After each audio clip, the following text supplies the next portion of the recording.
You probably know Gymshark, right? Direct-to-consumer fitness clothing brand, grown a lot since the founder Ben was printing labels on vests in a garage all those years ago, now valued at over $1 billion. Well, we did an analysis of Gymshark's digital marketing back in 2019 and released a video on our YouTube channel showing how they basically used influencer marketing to grow the brand to where it was. If you haven't seen the video, here's the basic model. Gymshark finds the fitness influencers with the largest following, sponsors them, pays them to promote Gymshark clothing, works with the ones that have the largest following on clothing collaborations, gets their influencers to in-person meetups so that fans can come and meet their heroes and buy clothing, and then Gymshark posts about the whole thing and the influencers on their social channels. And that was the influencer marketing model which Gymshark really kind of pioneered. Gymshark basically piggybacks on the influencers that it works with, absorbing some of their audience each time to grow larger and larger and larger. Well, whilst influencer marketing is still important to Gymshark, they've kind of outgrown the influencers that they've previously relied so heavily on. So whereas people like Nikki B with 1.6 million followers and Steve Cook with 2.3 million followers were some of the founding influencers of Gymshark, today Gymshark's biggest influencer is Gymshark? And that presents a problem. How does Gymshark continue to grow if they've already outgrown some of the biggest influencers in the fitness space? They need a digital marketing strategy which is scalable and opens them up to new audiences. Well, what you might not know is that Gymshark is nowhere near as reliant on influencer marketing as it was. In fact, Gymshark has been working on something huge with its digital marketing quietly in the background. Something that can take it head to head with some of the world's biggest brands and largest retailers and opening up to massive new audiences.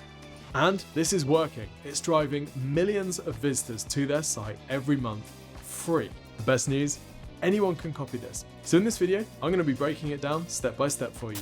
Hey, I'm Tim, head ninja at Exposure Ninja. If you've been following Gymshark for a while, you'll know that they've been investing heavily in their content for a number of years. And in fact, recently they moved to a huge new offices and they built a gym and photo and video studio inside these offices. And what this has allowed them to do is invest in their content and their SEO to make it arguably as important, if not more important to them today than their influencer. So here's Gymshark's worldwide search data. We're looking at this in SEMrush, which you can get a free trial of at thankyouninjas.com. And we can see they're driving around 4.5 million organic search visits per month. They're ranking position 1 on Google for around 22,000 keywords. 6 years ago, this was about 238 keywords, so that is some serious growth. Now, Gymshark's doing this in 3 ways, and I'm going to break these down for you and show you how you can copy at least 2.5 of them. Stick around to the end because I'm also going to give you a bonus tip as well. The first way that Gymshark is driving this much search traffic is through a content hub strategy. Now, we've talked about this before, but Gymshark's implementation of this is incredible. If you head over to central.gymshark.com, you'll find Gymshark Central, and this is their content section on their website. They're on Shopify for their main e-commerce site. Shopify isn't great for this type of thing, so they've built this on a subdomain, which is very sensible. So the strategy here is simple. Create content that your target audience is interested in. Basically build a magazine and attach it to your website. So you can see that they've done this, and you can see they've broken down this content into 4 categories. We've got Gymshark, which is news about the company, product and style, which is around clothing, conditioning, which is stuff like workouts and fitness tips, and then health, food, recipes, weight loss, weight gain, that type of thing. And Gymshark puts out a lot of content. Here's an example from the conditioning section, the 5 best glute exercises to increase strength and size. Now this is a decent length article with plenty of links. You can see that there are all of these custom GIFs as well. These are all filmed in Gymshark's own studio. You can see that the image at the top here is custom, it's a Gymshark picture, and that they've embedded information about a sale inside this post too. It's a decent length post. This, friends, is what's called quality content. And of course, because they know they're 1 RM from their CPA, there is a CTA at the end of every Gymshark post referring you to something else. So in this case, it's the workout app, because here we're talking about workouts. That makes sense. You go to the workout app, you download the app, you have to fill in your information, send it off to Gymshark, then they've got your data and they can email market to you and stuff like that. Other times, they're driving you to other articles or products. Now this post, as you may expect, is ranking number 1. If you search for best glute exercises for size, it's ranking number 1 and they've got a featured snippet. Super duper. The next example is in the health category here. Let's talk about gut health. Now, obviously this is a custom image because this person's wearing Gymshark, whereas the other images might not be, not too sure. They look a little bit stock photo-y to me, but the information is still really good. And the CTA here is an internal link through to high-waist leggings, which is a relevant product category for people that might be experiencing gut health issues. The fact that it's linking through to another page on the Gymshark site, in this case the product category page for high-waisted leggings, is going to help this page's ranking as well. Now let's be honest, this isn't easy.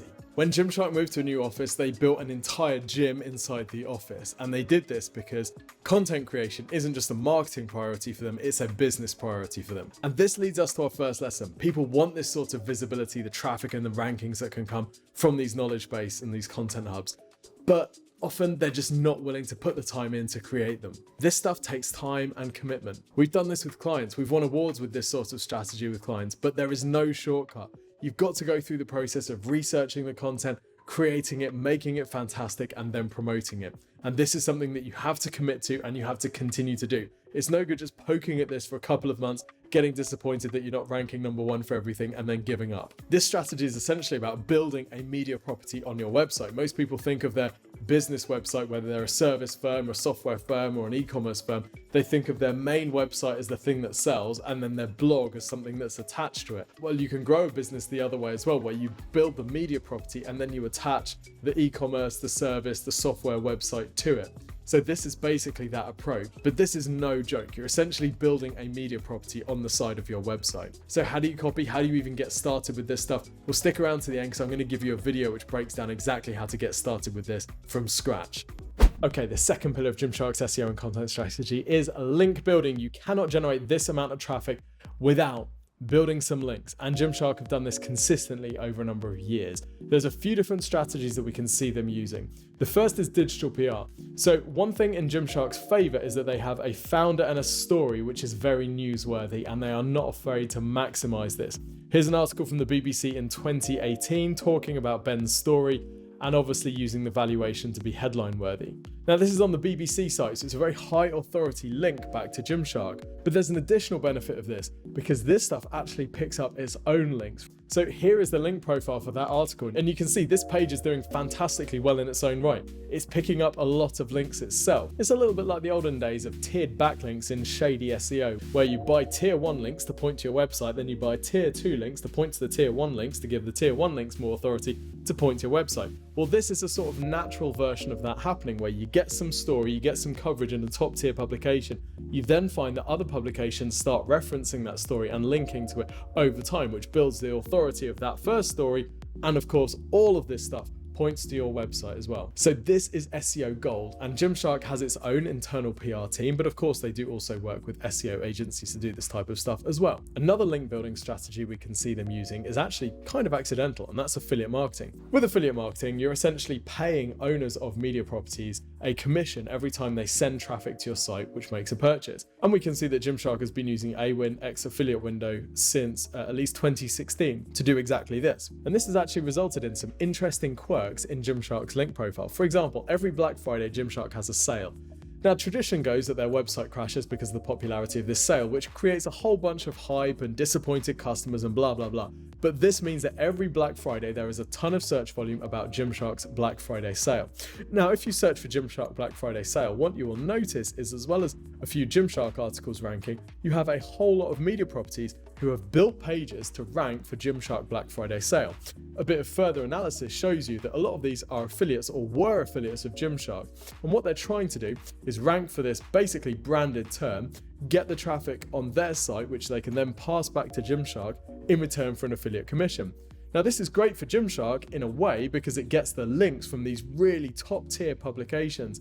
But there's also a downside in that Gymshark is then basically paying affiliate commission for branded search traffic, which isn't really a good strategy. So what Gymshark has done is it's built content on its site designed to rank for this term, and not only one piece, but 3 pieces, so it pushes these other results further down the page. But Gymshark has a lot of this type of link where they'll be on some high authority site, here we are on Vogue, there'll be some article with a compilation of different fitness products, and Gymshark will be featured. Now, even if these links aren't affiliate links, maybe some of the other products listed on this page will be. And it's clear that the writers needed to include some additional products in this article so that it doesn't just appear too blatantly a promotion for the products that they are promoting. And Gymshark's link profile features a lot of this type of thing, where they've got a feature on a high profile site, there's some sort of product roundup, and Gymshark products are being featured.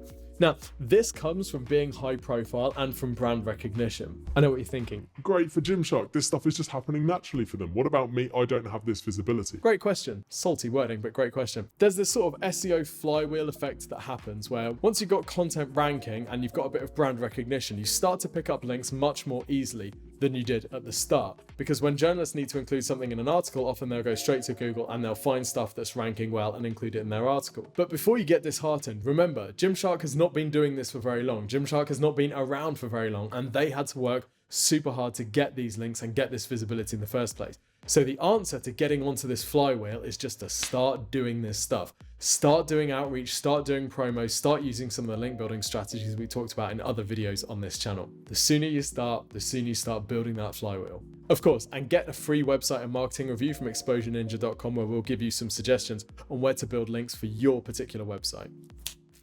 The third thing that Gymshark does really well is they have very rankable cat pages. No, as in category pages. Any service business website has a similar sort of structure, maybe one level less deep. So you've got the home page, and then underneath you might have service pages, and you may have sub-service pages underneath. For example, if we're an accountancy firm, our service pages might be things like tax accounting, and then underneath that you might have small business tax accounting, enterprise tax accounting, VAT accounting, or whatever. Anyway, look at these rankings. Here we are on Gymshark's UK rankings, and we can see some really solid rankings for some decent terms. Gym bag, position 2. It's the gym bag category page that's ranking. Remember, category pages on Shopify are under collections. Seamless leggings, ranking top. It's the seamless page that's ranking. We have gym shorts, position 2. Gym shorts page that's ranking. These category pages for Gymshark are putting in a shift, which is great to see because your category pages, or service pages if you're a service firm, should be putting in a shift. So how are they doing it? Well, the page that's ranking number 1 for seamless leggings is actually this page. Now, this isn't the seamless leggings page. This is the seamless gym clothing category page. We can see we've got a bit of text here. We've got seamless leggings mentioned above the fold. Then we've got a whole bunch of products in the seamless category, some of them including the word seamless leggings. And then at the bottom, we have a little bit of copy here talking about all sorts of things, including seamless leggings. There's also a link through to the seamless leggings category page. Now, you might be wondering, well, why isn't the seamless leggings page ranking for the seamless leggings keyword? Well, here is the seamless leggings page. You'll see that they're not using seamless leggings in their page title. There is no headline, there is no copy above the fold, and the copy at the bottom of the page is pretty lame. It's just a whole bunch of links.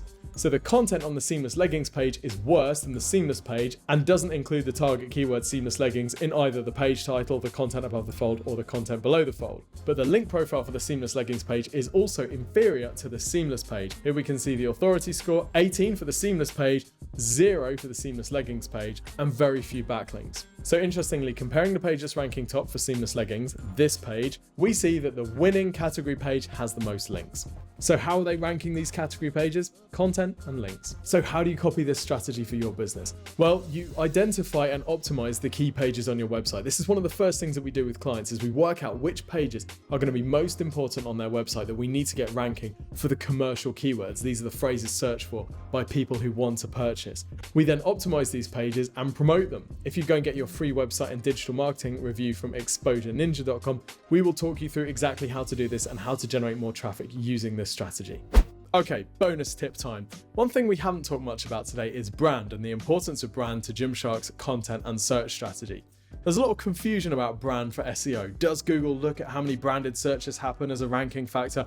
Nobody really knows, but one thing we do know for sure is that brand recognition will positively impact your SEO. Let's think about when someone searches for something and sees your website in the search results. If they recognize your site, if they recognize your brand name, they're more likely to click on your site. So that increased click-through rate is going to tell Google that your page is more relevant for that search, and that's going to improve your ranking over time. The second factor is that increased brand recognition is going to improve the number of links that you pick up naturally. We talked about how Gymshark's products are featured in all sorts of product roundups because the writers of those roundups know about Gymshark. They know that they are a leader in this category, so they naturally include them in their roundup list, even if someone from Gymshark hasn't reached out to them. So you'll notice that you naturally start to pick up more links the bigger your brand gets. The third benefit is that once someone has clicked on your site, if you have a good brand and you have great products on your site, you're going to get a much higher engagement rate on that page. You'll end up with fewer people going back to search to find another result, and that also can have a positive impact on Google's ranking. And we can see from this Google Trends graph how Gymshark's brand recognition has grown over the years. Everything that Gymshark does increases this. Their events, their social, their YouTube, the content they put out around diversity and inclusion. Everything that you can do to build your brand will positively impact your SEO, provided of course that you're getting the basics of SEO right in the first place. So there you have it, Gymshark's 3-step SEO strategy and how to copy it and adapt it for your business. Remember back at the start we said the Gymshark central blog was Gymshark's first sort of pillar of their SEO strategy. Well, coming up with this amount of content can feel really overwhelming and it can be really difficult to know where to get started. Well, luckily for you, we've put together a content game plan video which shows you exactly how to start doing this for your website. You'll start by building out the foundations, researching the sorts of things that your customers are going to be searching for at different stages of the buyer journey. You'll then think through the calls to action that you're going to use in order to monetize them. Yes, it's a bit of work, but the good news is that you can monetize this traffic for years. And of course, if you need any help implementing this, let us know at Exposure Ninja because this is our bread and butter. Hope you've enjoyed this video. If you have, give us a subscription and let us know in the comments which brand do you want us to take a look at their digital marketing next. Until next time, see you soon.